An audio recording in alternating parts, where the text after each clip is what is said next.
So as I said, you just can mute yourself and chant along with me uh, the Mangalacharan as well.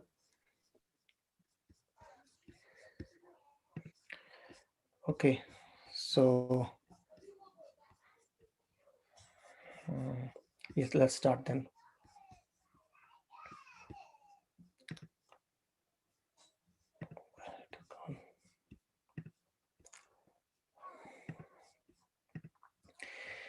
Om Namo Bhagavate Vasudevaya. Om Namo Bhagavate Vasudevaya. Om Namo Bhagavate Vasudevaya. Narayanam Namaskritya Naram Chaiva Narottamam Devim Saraswatim Vyasam Tato Jayamudire Nashtaprayeshu Abhadreshu Nityam Bhagavata Sevaya Bhagavate Uttama Shloke Bhaktir Bhavati Naistiki Krishnaya Vasudevaya Devaki Nandanaya Cha Nandagopa Kumaraya Govindaya Namo Namaha Namaha Pankajanaಭಾಯ Namaha Pankajamaline Namaha Pankajanetraya Namaste Pankajangrehe Om Jnanatimirandasya Jnananjanasalakaya Chakshurunmilitam Yena Tasmai Shri Guruve Namaha Shri Chaitanya Manobhishtam Sthapitam Yena Bhutale Swayam Rupa Kadamahyam Dadati Sopadantikam Namo Vishnu Padaya Krishna Pristhaya Bhutale Srimate Bhakti Vedanta Swami Iti Namine Namaste Saraswati Devi Gauravani Pracharine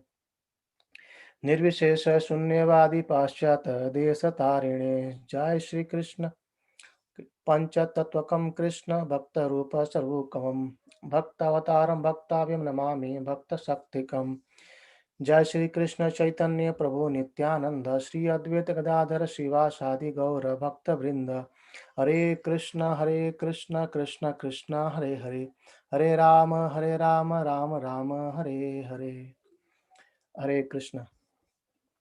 Welcome everyone on our ongoing discussion of Srimad Bhagavatam. So I'll share this PDF with you all, the Mangalacharan. It's good to recite in the start of this discussion. So let me share my screen. We were studying. What is?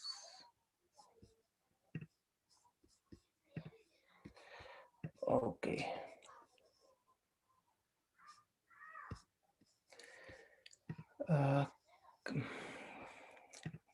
Can you see my screen now?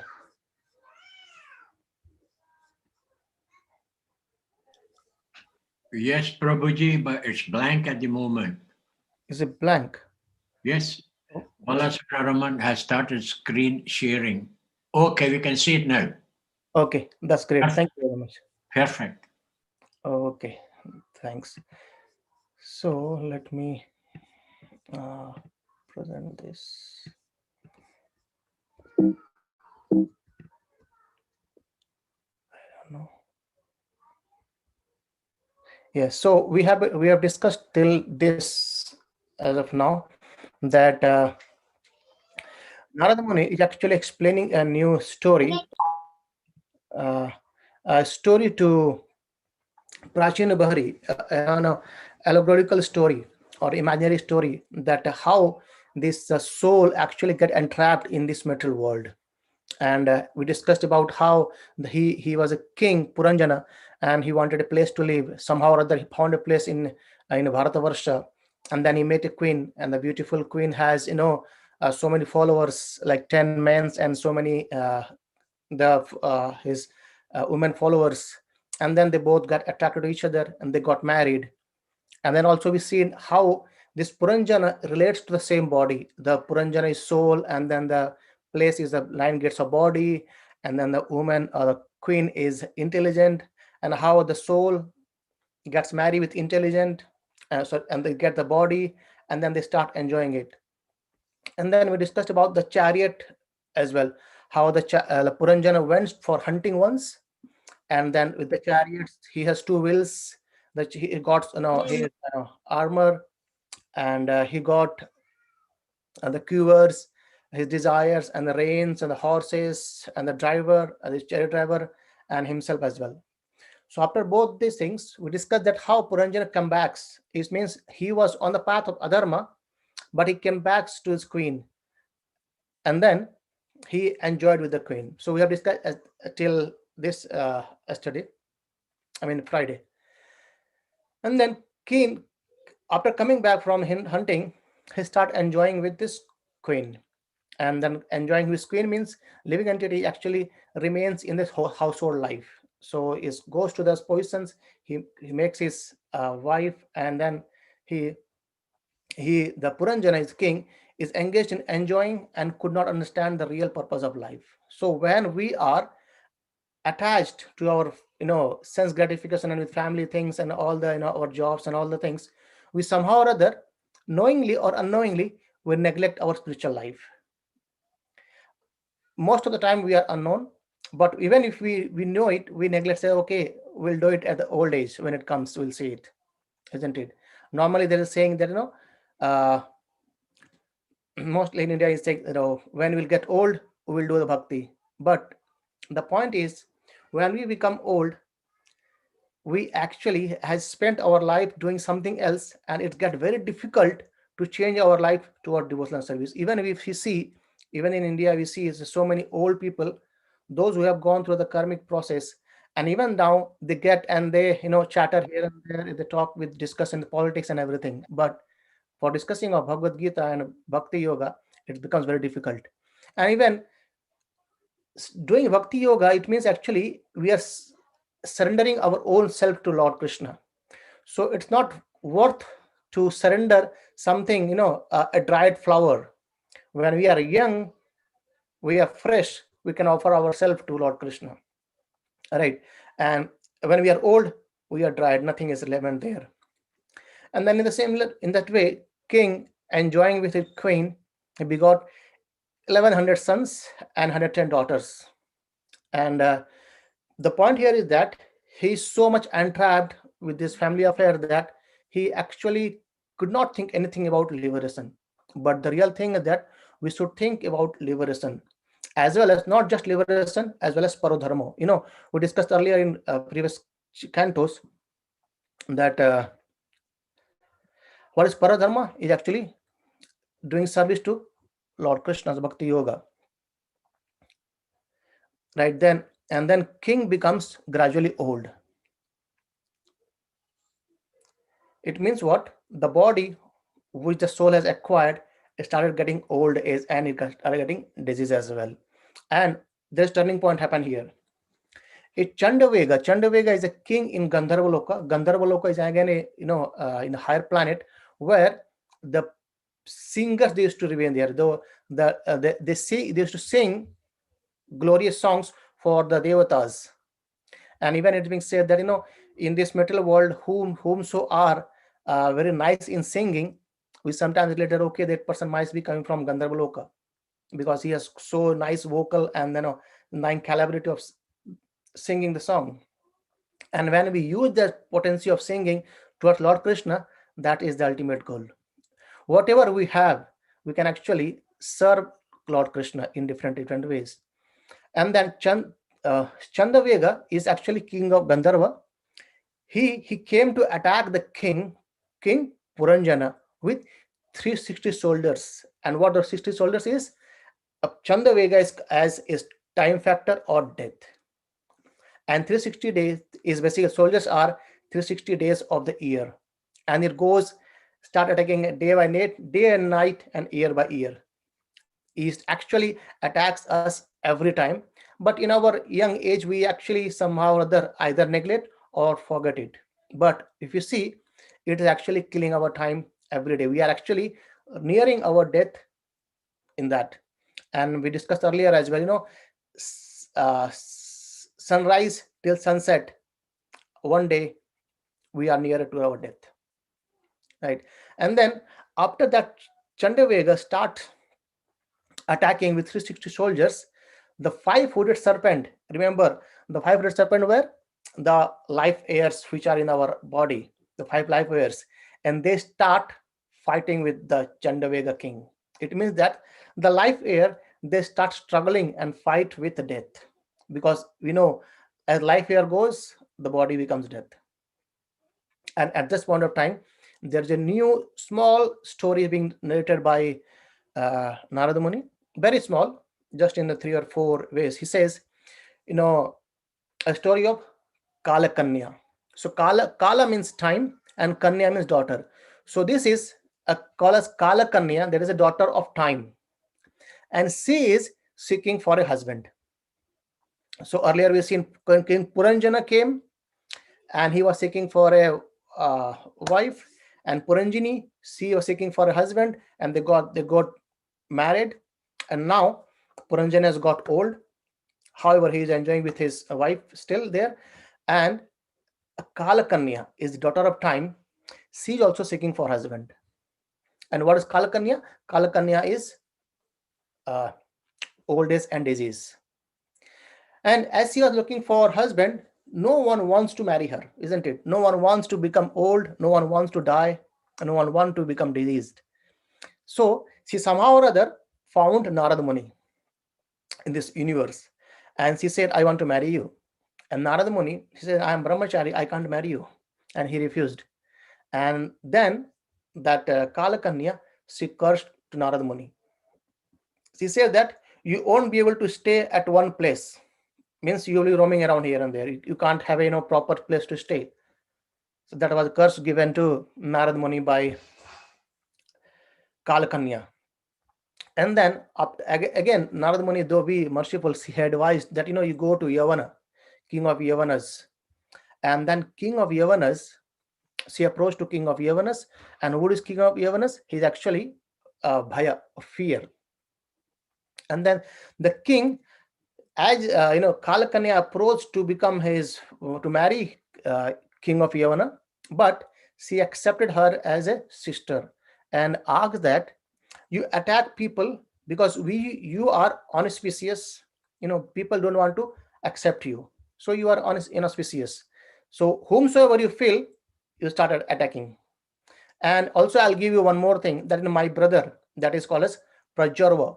Jora means fever, and Prajora means fever of death. Prabhupada writes here that when someone gets a temperature more than 107 degrees, that means he's very very near to death. So that Kalakanya and Prajorva, see, these both start attacking the living being, because now the Puranjana has got old, he has got even maybe disease as well, and now the life forces start struggling with it. And Kalakanya and Prajara, they both attack living entity. We'll go on to the next canto, in fifth canto. Also, there is a similar kind of stories there being narrated by Jalbharat Maharaj uh, to King Rahugana. There also we'll see he actually elaborates more in a. He says that a person enters into forest, and then he starts explaining what the forest, what the jackals is, what the time are, and what the mosquitoes are. We will see it again. But again, the point is that person, his soul has been entangled with this conditioned life and the body, and then the body somehow forgets everything, start engaging in the enjoyment, sense enjoyment, struggle for life. Someone struggles, someone's enjoy. This goes here and there, and then as the time passes, Kalkanya with Prajora start attacking the living being. What happened? Yes. So now what happened? Due to the Kalakanya and Prajavara, they are fighting and attacking Puranjana, because Puranjana has got old now, as Puranjana is about to die. And in that state, that Puranjana is being to consumed to our as a living being. We, our senses has no energy, our body has no energy, we can't chew properly, our digestive system is worthless, we don't have any strength. Though we have senses, we have made desires to enjoy senses, but still we can't enjoy our senses. It's all just lying down here and there, right? And meanwhile, the serpent, or the five-footed serpents, they left the body. It means the life air leaves the body. And while this body was being left, as death comes, the Puranjana, he remembers all his past activities and mostly about his beloved wife Puranjini. So this is the state where whatever we have spent our life, we think of that. Yam yam api bhavam Tevata Yante Kalevaram. Krishna says, whatever the state of mind you have while living your body, you will get that state as well. Right.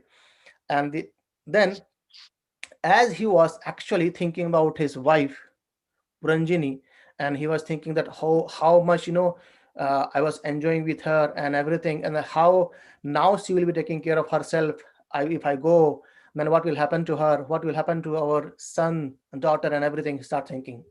And as he was thinking, he gets another birth as woman, because he was thinking of a woman, so he got another next birth as woman, and that is called as Vaidharvi.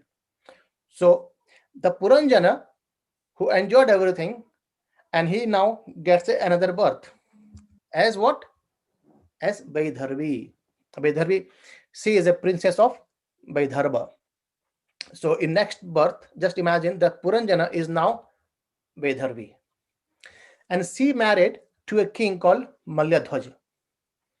So Malyadhwaja, then again, he make it short. Malyadhwaja, the king, does the same thing, and he retires for self-realizations. He goes to forest for austerity. He goes to forest for austerity, and then he he do some self-realization process, and okay, and then Malyadhwaja, actually, her wife knew, that's Puranjana, basically in a form of Vaidharvi. She followed, and Maladhvaja died by remembering Lord, and Vaidharvi started lamenting on that. So earlier Puranjana died as a male, and now that Puranjana, being a woman, a Vaidharvi, she is now alive, but she could see that his her husband or king Maladhvaja has died. By seeing that, she started lamenting. As she was lamenting, okay, oh, sorry, I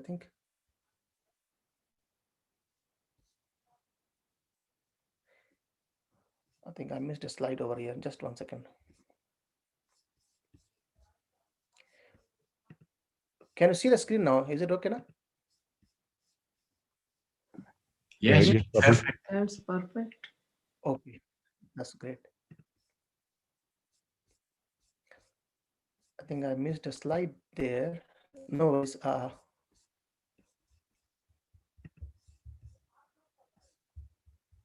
Mm, anyway, that's fine. So Puranjana. At this point, what happened? Avijnata. So when she was lamenting, anyway, I don't know how the slides goes away, but let me check it again.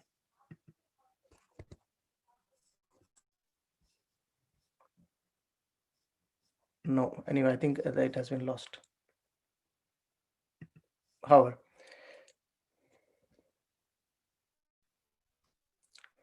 so Puranjana became a wife, and Vaidharvi started lamenting on that. Anyway, so then what happened?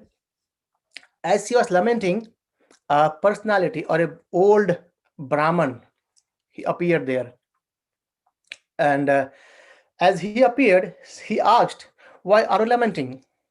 So what the reason for your lamentation?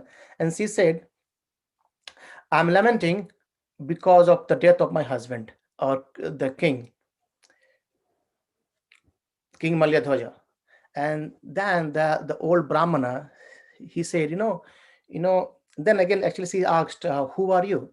And though why, from where did you came, and why are you asking about me? And then the Brahmana said, he said, "We both are friend."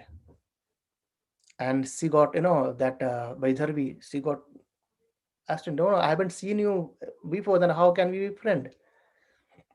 And that old Brahmana revealed his identity. What he said? He said that we are actually eternal. We both are eternal friend. Just remember, in the very start of this narration, Narada Muni says that Puranjana has came with a unknown friend. Remember, that is Avigyata. Who is that? Super soul. And now this old Brahmana is super soul. He says, we both are eternal and eternal friend. However, you wanted to enjoy independently, and hence you took a form of Puranjana, and then you take another form of Vaidharvi. And why Narad Muni is explaining about the both things, male and female? The point is that he next says, you are neither male nor female, but a spiritual or spark or spirit soul. Right. The point is that you may be male. If you think of the female, next birth will get a birth of female. In next canto, we'll see how Jai Bharat Maharaj, in his previous birth, he was very, very kind of devoted to Lord Krishna, but somehow or other, while dying, he thought of a deer and he takes the birth of deer. Right. So that's the point is that male or female, it doesn't matter who you are, but we are eternal, and you wanted to enjoy yourself independently. That's why you took a form of Puranjana, and then you became Vaidharvi. So you are neither a male nor a female, but what? You are a spirit soul or spiritual spark. And then he explains about a very technical term that is called as Achinta Veda Ved. So we'll say it. I think that's there in the slide. What Achinta Veda Ved, this means what? At the he said that I am different from you because I am super soul and you are soul. These two different things, but still there is similarity between these two, and also we are not same as well.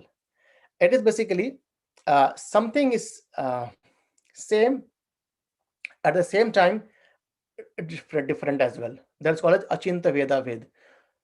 So he says, we both are eternal, we both are Sachidanand. However, you have limitation, and I do not have any limitation, or I am Ananta. I am Vibhu, you are Anu. Vibhu means I am unlimited, I am huge, and you are just a small spark.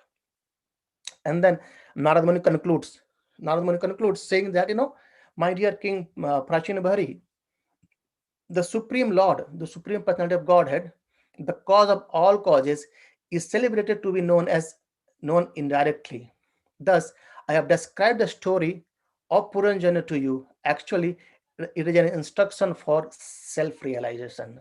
So the whole story in 4 chapters that be narrated by Narada Muni to Prachina Bahari, that Prachina Bahari, you understand that the person is actually, the human life is meant for self-realization, and you have engaged your life in sacrifices of animals, and all the animals are waiting for you to kill you. Maybe you are after death, they will be piercing you, and you are wasting your time by doing all these sacrifices. This is basically Narada Muni wanted to kind of, because as Prachina Bari was so much engaged in karma kanda, he wanted to take him out from that process of karma kanda to real bhakti, right?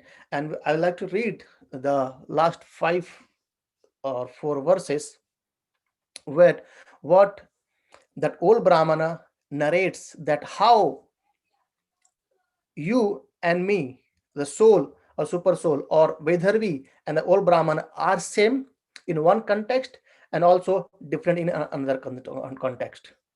Right. I think it's there in the slide.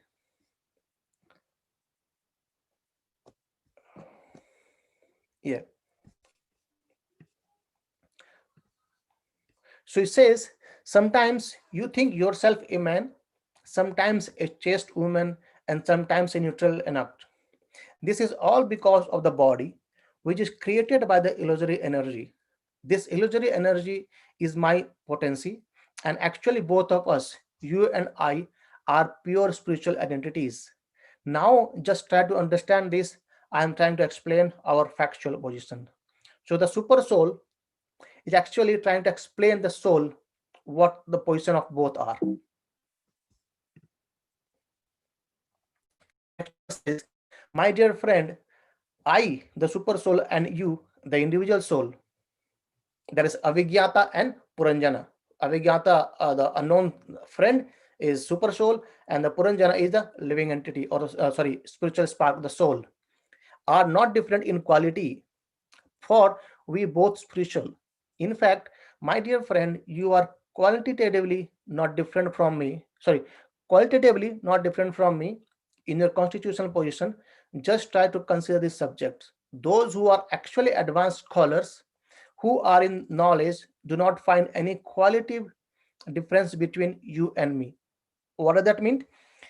Krishna, or the super soul, we know Krishna is super soul. He is Sachidananda, eternal, isn't it? And as a living entity, we are also eternal, right? But what next? He says, as a person sees uh, the reflection of his body in a mirror to be one with himself and not different, whereas other actually see the two bodies. So in our material conditions in which a living being is affected and yet not affected, there is a difference between God and living entity. So God is is not affected by this material cosmos, by the three modes, but living entity, as we are, even actually, to be very honest, the soul also doesn't have to do anything with that. But as we are entangled in this three modes, we suffer everything. Right? That's what I'm saying. There's a difference between God and says. And Krishna says in chapter no, in Bhagavad Gita that Maya Dakshina Prakriti Suyate Sacharacharam. This whole cosmos actually is under my supervision, and we are suffering there. Right? That's why there's a difference between we both. However, we both are eternal. Qualitatively, we both are same. We can understand it like, let's suppose we want to test the quality of or the chemicals present in the water in their percentage. So seawater, if you take a drop or maybe a test tube of seawater and test it in the laboratory, we can actually understand that what are the quality of the water present in the ocean, like how much phosphorus, how much sodium, and how much all other things are there, how much chloride is there in the water. However, a test tube and an ocean, there's a huge difference. So water in the test tube, it may be just 5 or 7 ml, but the ocean is huge. So in the similar way, the qualitatively we are same, means we are same as God as qualitatively, but when it comes to quantity, there's a huge difference, right? And the next he says, in this way both swans lie together in the heart. So in the heart, soul is there, super soul is there, and when the one swan is instructed by the other, he is situated in his constitutional positions. This means he regains the original Krishna consciousness, which was lost because of his material attraction. So when someone actually uh, comes in touch with the devotees or with spiritual master, he provides the instructions that actually you can see yourself within your heart, and you can see Krishna there. Like, like, let's suppose you go to your, when you go for a vacation, and let's suppose you imagine you go for a vacation for 6 months, and when you come back, you may see so many dust on the mirror, you can't see your face properly. But as soon as you clean the mirror, you start seeing yourself very clean, isn't it? Though you seems to be dirty in the mirror, but you are not dirty. Dirty is the because of mirror. As you clean the mirror, you can see your face to face clearly. That is the ignorance. So when we, as a living entity, we have ignorance about the Lord, when we do not know about who God is, what is my relationship with him, until that point we can't see our own self properly. We think our own self as body and enjoy it, but actually there is a soul living in that. That is the living force, or living force is air, but that is the one which actually provides the consciousness to the body. Otherwise, this body is dull matter. It's just made of some forms of earth. And then at the end, he says that, my dear King Puranjana, Prachina Bhari, the Supreme Personality of Godhead, the cause of all causes, is celebrated to be known indirectly. And thus, I have described the story of Puranjana to you. Actually, it is basically instructions for self-realizations, right? That's how it explains by Narad Muni to uh, Prachina Bahari. And a very nice examples and stories narrating that how this body get entangled in this material world, and how when we are attached with our uh, conception of body, that okay, I want to work hard for my everything, and everything is everything, nothing is there. Sometimes people say, okay, I don't believe in God, and sometimes we think, okay, there is nothing like God. And however, the important thing is that we are eternal, but somehow, as been described here, we wanted to enjoy ourselves, you know, alone against Krishna. Then we are put down in this material world, and we start struggling in this whole cycle of birth and death. But as soon as we revive the relationship, that okay, actually we are spiritual spark, and we are not supposed to be here. Our devotees explained it very nicely as well. Let's suppose a, a prison, isn't it? So in the prison, we see the persons who have done some sinful activities or kind of criminals. They are put in the jails, though they are the same as us, but still they have done something wrong, so that they are suffering in the jail. In the similar way, we have done something wrong in the spiritual planet, so we are here. And even in prisons, we might find the prisoners, they are actually doing some services, they are doing some things, and they are getting food and everything there, and they sometimes might think, okay, I'm enjoying here as well. But the fact is, they are not enjoying in the prison. In a similar way, here we might be enjoying, but actually it is dukkha saswatam. This life might be enjoyable, but next life, what's next, no one knows. But when we plan for spiritual planet, when we plan to go back to the spiritual kingdom and revive our relationship with Krishna, or when we understand the avigyata, or the unknown friend who has come along with us, and when we try to interact with that unknown friend, who is actually the most closest friend of our own self. So the super soul is the closest of the soul, and actually, the soul and super soul always remain intact in this metal world.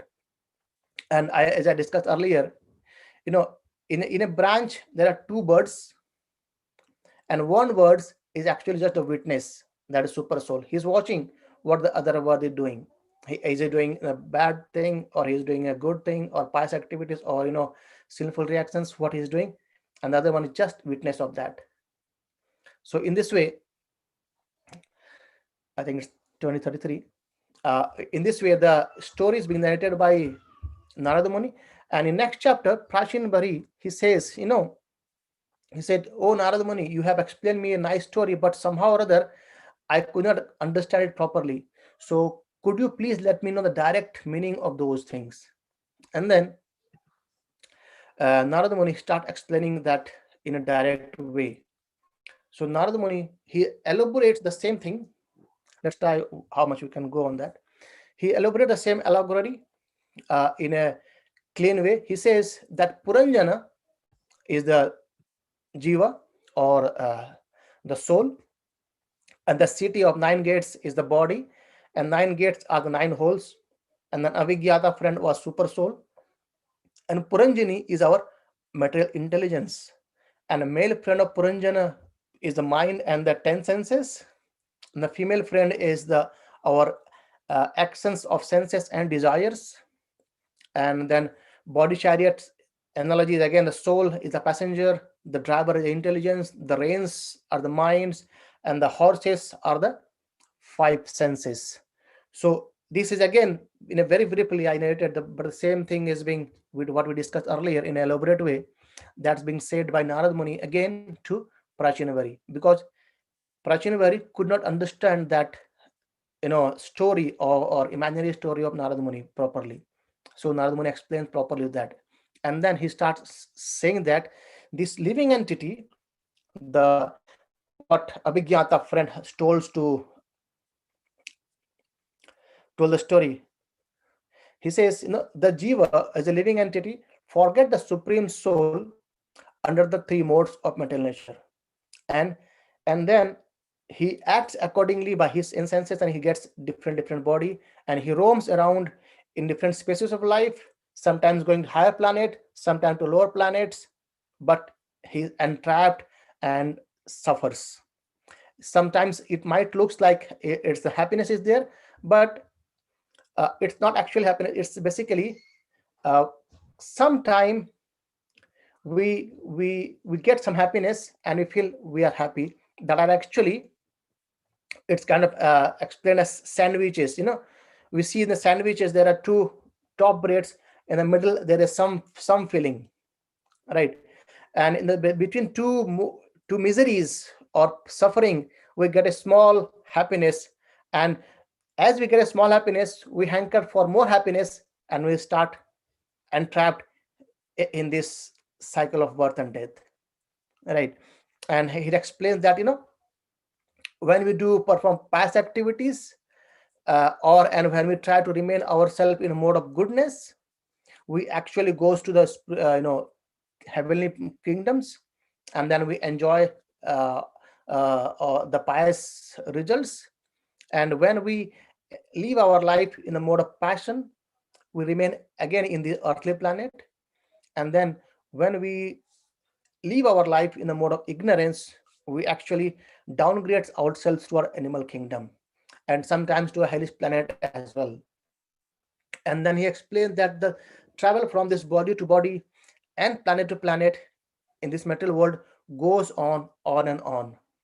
And but in this way, once if the person comes in association of the devotees, and the living entity uh, can get free from the contamination of material existence. Prabhupada writes in his purport here that how can a person get away from this trap? This is actually a trap of this material nature. How can someone goes? He says, he writes a purport, says, and Srila Krishna's Kaviraj Goswami writes in Chaitanya Charitamrita, he says, ताते कृष्ण भजे करे गुरेर seven माया जाले छूटे पाए कृष्ण चरण. It's a Bengali. Tate Krishna bhaje kare gurera sevana means the one who chants, or he sings the bhajan of Krishna, and kare gurura sevana, his service to the spiritual master.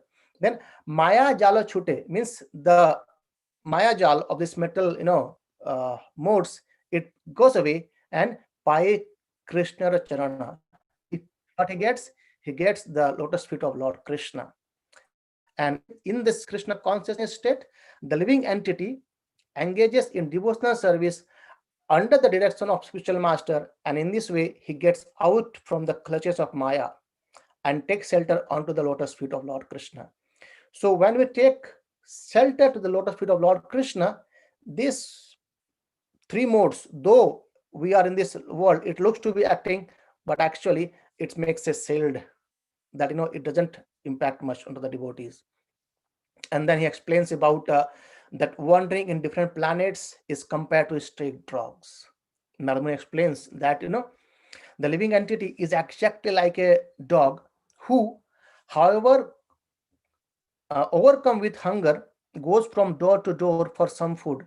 According to his destiny, he sometimes receives punishment and is driven out, and at some other times receives a little food to eat.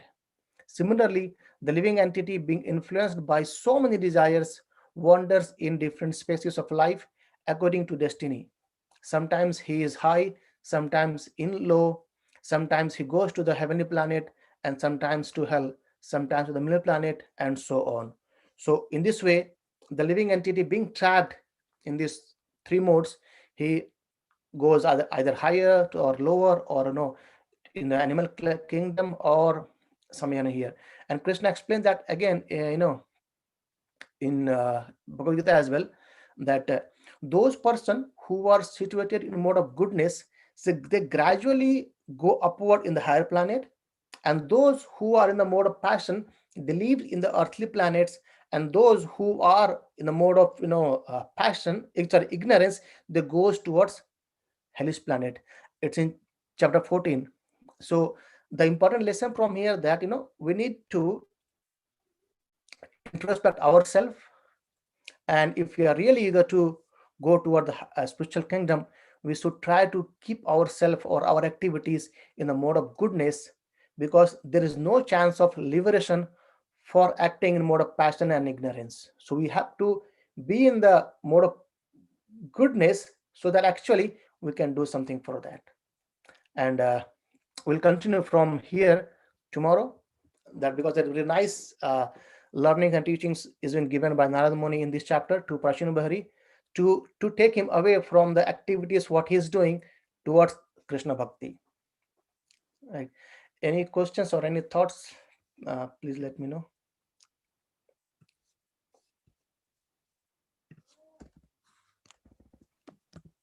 Hare Krishna, Prabhuji. Hare Krishna, Prabhu. Prabhuji, you say it like in one of the verse, like you say, like just because of our free will, we had decided to come to the material world from the spiritual world. Yes. So is it like we have the thing like we can fall down from the spiritual world to the material world, as we came to know from the from our last discussion that there is no way we can come back to this material world again.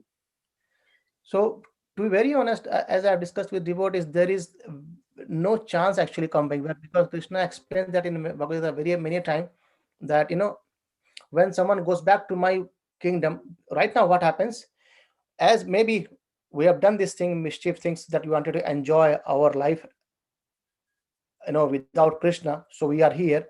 But when we go back from here now, then Krishna will somehow or other remind us that you have been there, so try not to have this free will again to go back to there. Right. So there is very, very, very, very, very little chance that once we go back, we'll come down from the spiritual world. Yes, when we merge in the spiritual, in the Brahma Jyot, there is chance from falling down from there. But when we go to Krishna Dham or the Vaikuntha Loka, then there is no chances to coming back, or very, very nearly kind of 0.000% one kind of that. So because of free will, we are here.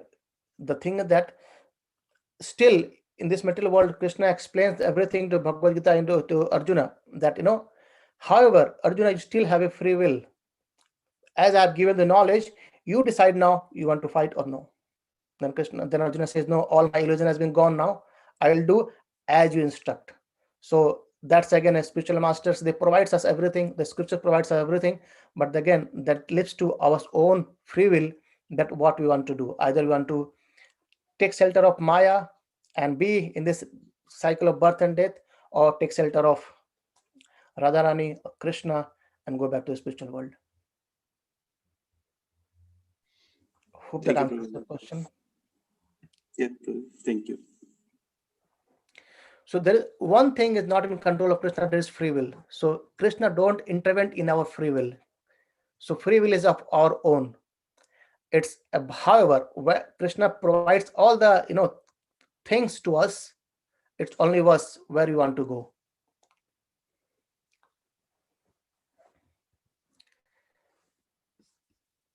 Any more questions, or it's all okay?